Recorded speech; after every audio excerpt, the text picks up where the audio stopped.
기원전 5000년 독일의 헤르트스하임 마을 바깥에서 1000구가 넘는 시신이 발견됐습니다.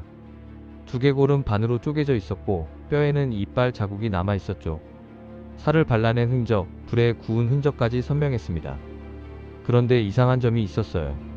시신의 대부분이 남성이었고 젊은 여성의 시신은 거의 찾을 수 없었거든요. 같은 패턴이 유럽 전역 250곳이 넘는 학살 현장에서 반복됐습니다. 우리 몸속 DNA에는 이 지옥 같았던 시절의 비밀이 고스란히 새겨져 있습니다. 과학자들이 현대인의 유전자를 분석했더니 충격적인 사실이 드러났죠. 불과 몇천 년 전 남성 인구의 95%가 사라졌다는 증거였습니다. 20명 중 19명이 죽었다는 건데 도대체 무슨 일이 있었던 걸까요? 그리고 왜 남성들만 집중적으로 사라진 걸까요? 오늘은 인류 역사상 가장 어두웠던 이 시기의 미스터리를 하나씩 풀어보겠습니다. 과학자들이 현대인의 유전자를 들여다봤는데 이상한 흔적이 발견됐습니다. 5000년에서 7000년 전쯤 갑자기 유전적 다양성이 급격하게 줄어들었거든요. 그것도 Y 염색체에서만 말이죠. Y 염색체는 아버지에서 아들로만 전달되는 남성 전용 염색체입니다.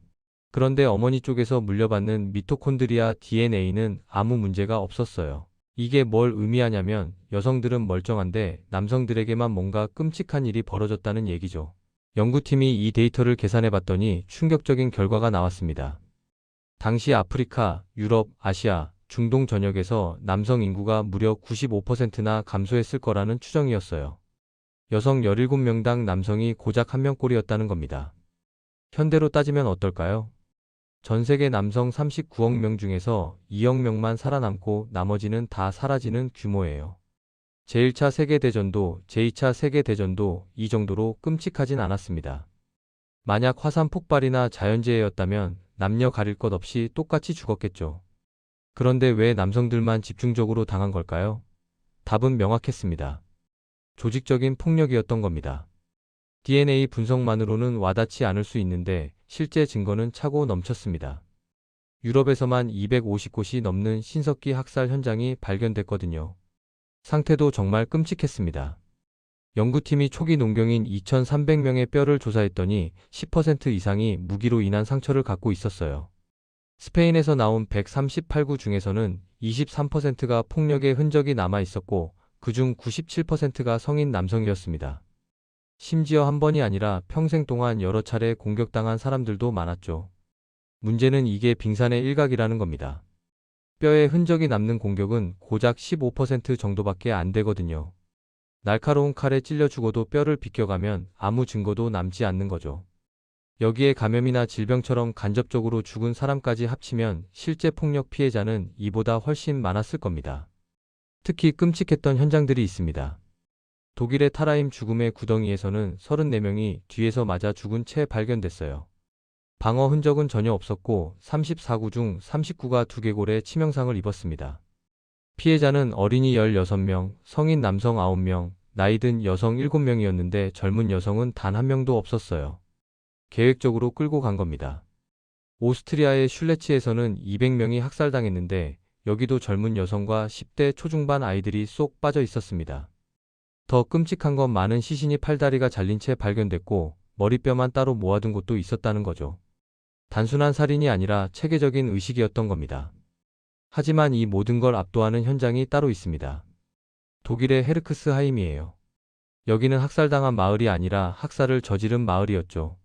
마을 바깥 80개의 구덩이에 1000구에서 1500구의 시신이 쌓여 있었습니다. 현대로 치면 도시 하나가 80만 구의 시신을 성벽 밖에 쌓아둔 규모예요. 시신 처리 방식도 일관적이었습니다. 뼈를 부수고 두개골을 반으로 쪼개고 살을 발라내는 과정이 거의 모든 시신에서 동일하게 나타났거든요. 연구진은 이들이 두개골 숭배 의식을 가졌고 시신을 먹었을 거라고 추정했습니다. 뇌는 지방 함량이 높아 특히 선호됐고 손가락뼈나 발가락뼈 같은 특정 부위를 골라 물어뜯은 흔적도 있었어요. 뼈는 컵이나 장식품으로 가공됐고 마을 입구에는 뼈를 창에 꽂아 세워뒀습니다. 더 놀라운 건 이들의 작전 범위였습니다. 피해자들은 300km 떨어진 곳에서 온 사람, 수렵채 집인, 농부, 산악지대와 평지 출신까지 다양했거든요. 마을 인구는 50명도 안 됐는데 교통수단도 없던 시절에 이렇게 광범위한 지역을 돌아다니며 1000명 이상을 사냥했다는 건 고도로 조직화된 습격이었다는 증거입니다. 학살이 끝나고 50년 이내에 마을이 버려진 걸 보면 결국 복수를 당한 것 같습니다. 헤르크스하임이 가장 끔찍하긴 하지만 이런 잔혹성은 여기만의 문제가 아니었어요. 머리를 수집하는 집단도 있었고 정강이뼈를 부러뜨려 가져가는 집단도 있었습니다. 외지인을 사냥해서 신체를 훼손하는 집단도 있었고 심지어 사람을 산채로 묻어버리는 집단까지 있었거든요. 잔혹성만 다양했던 게 아닙니다. 무기 종류도 엄청났어요. 도끼, 창, 활과 화살, 곤봉, 칼, 글개, 낫, 호미, 망치까지 온갖 둔기와 날붙이가 전쟁에 사용됐거든요. 반면 방어구는 형편없었습니다. 표준화된 갑옷 같은 건 없었고 동물 가죽이나 직물, 식물 섬유로 짠 옷이 전부였어요. 이런 상황에서 살아남기란 정말 어려웠을 겁니다. 특히 전투 가능한 남성들은 더 위험했고요. 그래서 그냥 성인이 되는 것 자체가 업적이었습니다. 신석기 시대 평균 수명이 20세에서 33세 사이였거든요. 인류 역사상 가장 짧은 수명 중 하나예요. 유아 사망률까지 포함한 수치인데도 이 정도였습니다. 15세까지 살아남아도 33세를 넘기기 어려웠다는 뜻이죠. 그래서 질문이 생깁니다. 도대체 왜 이런 일이 벌어진 걸까요? 왜 모두가 서로를 끊임없이 죽였던 걸까요? 안타깝게도 명확한 답은 하나가 아닙니다. 하지만 몇 가지 흥미로운 가설이 있어요. 가장 유력한 설명은 아이러니하게도 인류가 너무 잘 나가서 문제였다는 겁니다. 폭력이 본격화되기 직전 인류는 신석기 혁명을 맞이했거든요. 농업혁명이라고도 부르는 이 시기에 많은 문화권이 수렵 채집에서 정착 농경으로 전환했습니다. 인구가 늘었고 본격적인 정착지가 생겼죠.